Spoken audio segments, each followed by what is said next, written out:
Good evening, friends. Myself, Dr. Nidhi Darbari, on My Education Treasure. Today, in my present video, I am going to discuss about the educational implications of Vaisheshik philosophy. The Vaisheshik school was founded by Kanad in 6th century BC and it is atomistic and pluralistic in nature.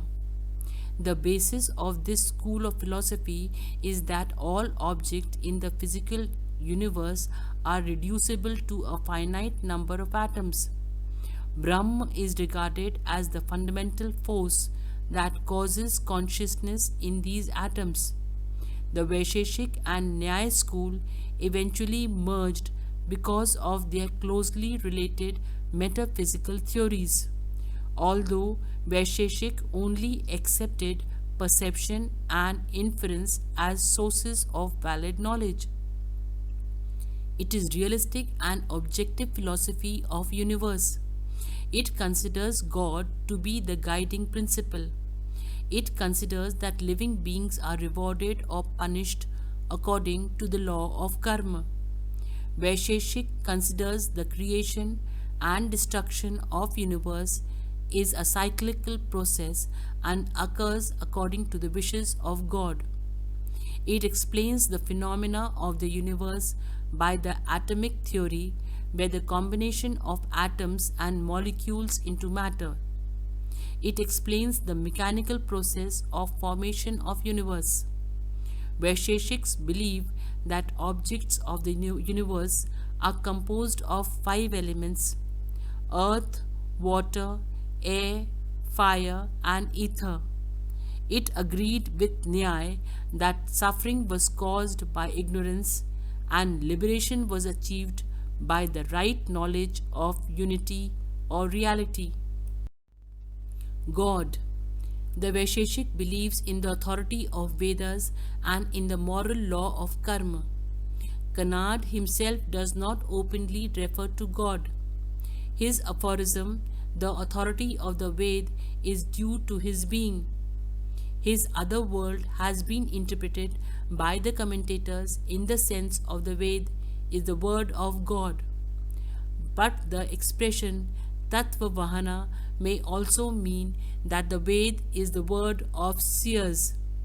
But all great writers of the Vaisheshik philosophy and the Nyaya system, nearby system, include Prashastapad. Sridhara and Uddayan give classical arguments to prove the existence of God. We cannot therefore treat the founders of the Vaisheshik as an atheist. Moreover, Kanad believes in spiritualism and make the physical universe subservient to the moral order. The Ved is authoritative, but it is neither eternal or authorless. It is the word of God, and this makes it authoritative. God is omniscient, eternal, and perfect. He is the Lord. He is guided by the law of karma, representing the unseen power of merits and demerits. The unseen power is an intelligent and needs God as the supervisor and controller. He is the efficient cause of the world, of which the eternal atoms are the material cause. Atoms and souls co-represent and co-eternal God. He cannot create them. He simply gives motion to the atoms and sets the ball rolling. He is responsible for the first push, the original impetus, and then the atoms go on moving. Bondage and liberation. The Vaisheshik philosophy also regards bondage as due to ignorance and liberation as due to knowledge. Ignorance, the sole performance, action. Actions lead to merits and demerits. They are due to attachment or aversion and aim at obtaining pleasure and avoiding pain. If actions are in conformity with the Ved injunction, they lead to merit. If they are prohibited by the Ved, they lead to demerit. The merit and the demerit of the individual soul make up the unseen moral power adrashta.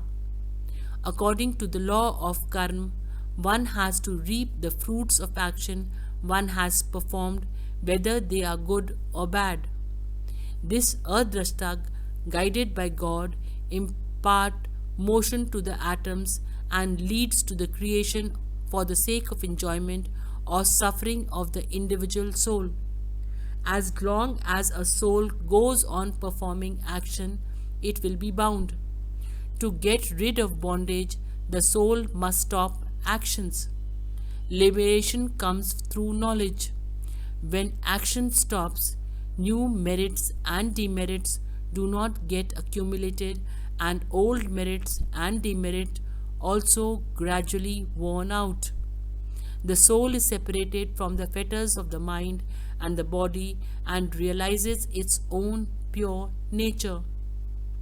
That is liberation, which is absolute cessation of all pain. The individual soul is treated as a substance and knowledge, bliss, etc., which are regarded as its accidental qualities which we acquire when it is embodied. Hence, it is liberation. These qualities cannot exist because the soul here is not connected with the mind and the body. Liberation is the cessation of all life, all consciousness, all bliss, together with all pain and all qualities. It is the qualityless, indeterminate, pure nature of the individual soul as pure substance devoid of all qualities. The liberated soul retains its own peculiar individuality and particularity and remains as it is, knowing nothing, feeling nothing, and doing nothing. In regard to religion, it advocates for righteous social living in order to be free from worldly bondage. Yatobhadya nisreyas siddhin sa dharma. That alone is dharma which leads to the worldly prosperity and moksha both. The existence of God is to practice non-violence in social living. It aims at harmonious and integrated personality. Two individual wires of the musical instrument fail to produce music, but liberated in a systematic way, wire produces music. It also advocates for well social living, corporate living, and purification of man's inner being. The apex social value is self-sacrifice in the analysis, which is truly a pivot on which a truly human society can stand as a whole. Aims of education. The aim of education always affects the human life. It ought to be helping the ultimate aim of man's life. Unlike idealist of India, Vaisheshik does not impart exclusive importance to moksha or freedom from the travails of life, because the world and life are creation of God and have value and purpose. Absolute idealism runs after salvation or moksha and does not do justice to the materialism. By its implication, the world and bodily existence of men are as if they were folly of the Creator, spirit and matter, both assigned value to Vaisheshik. The basic aim of education, therefore, is to foster the particularity to each child and man. This may be termed as self-realization.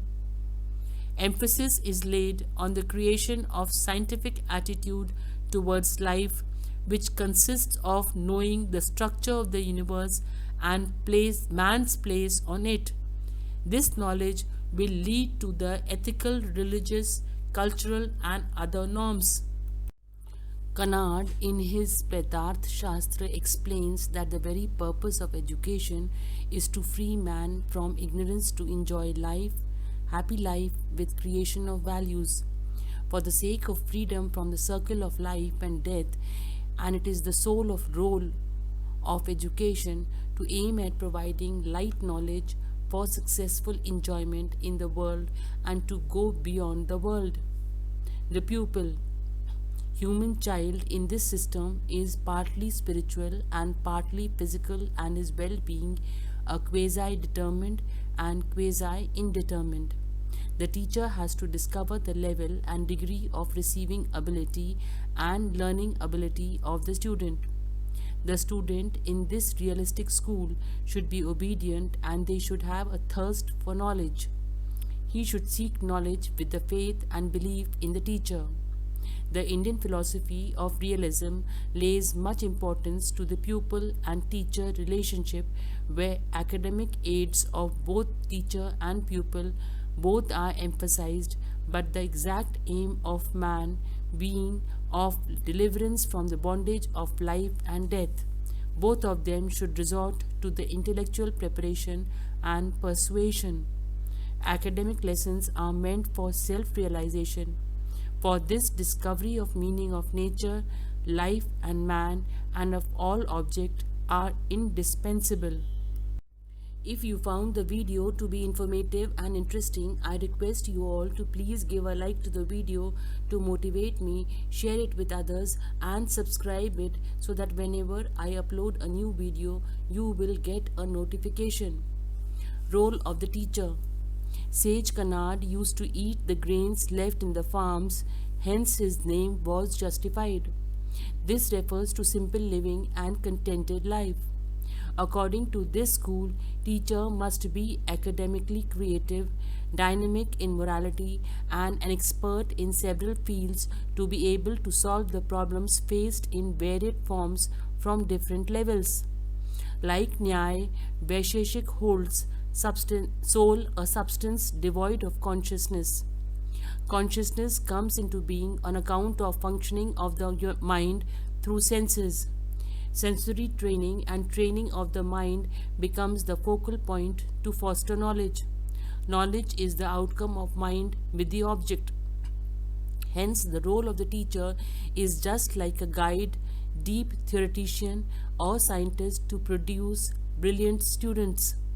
Nature of laws and its functioning should be in the mind of the teacher, which alone can be imparted by the teacher. He must create a sense of social concern, spiritual concern and absolute freedom. The emotional self and spiritual self and their awareness should be taught for the learners. The teacher and pupil relation should be rational and spiritual for sake of academic achievement and self-realization respectively. The curriculum. The following should be included in the curriculum according to Vaisheshik philosophy. Discovery of the hidden laws of nature and man. Subject related to developing the integrated personality. Abhyodaya or worldly progress being the aim of life and value of life, subjects concerning humanities and arts, science, commerce and various sciences should be included. Perception, inference, comparison and verbal testimony imply all kinds of vidya, metaphysical points and social sciences or paravidya constituting the entire universe becomes the subject matter for study in this system. Method of education. Like the Nyay, Vaisheshik lays stress on perception as a major source of knowledge. Hence, the method by this philosophy are suggested as lecture method, dialogue method, visits, tours, demonstration, analytical method, audiovisual, dramatization, deductive method. Besides these, inference, comparison, verbal testimony provide new methods for education to solve new problems. Discipline. Kanad says that hard discipline and devotion for the realization of the objective are indispensable for learners.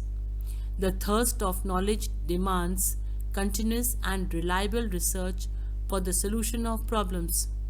What brings freedom is knowledge becomes a slogan of this philosophical discipline. A scientific attitude should be nurtured to discover and solve problems. Seeking for the truth with self imposed discipline is a great contribution of this system. Thank you very much for patiently watching the video and don't forget to subscribe.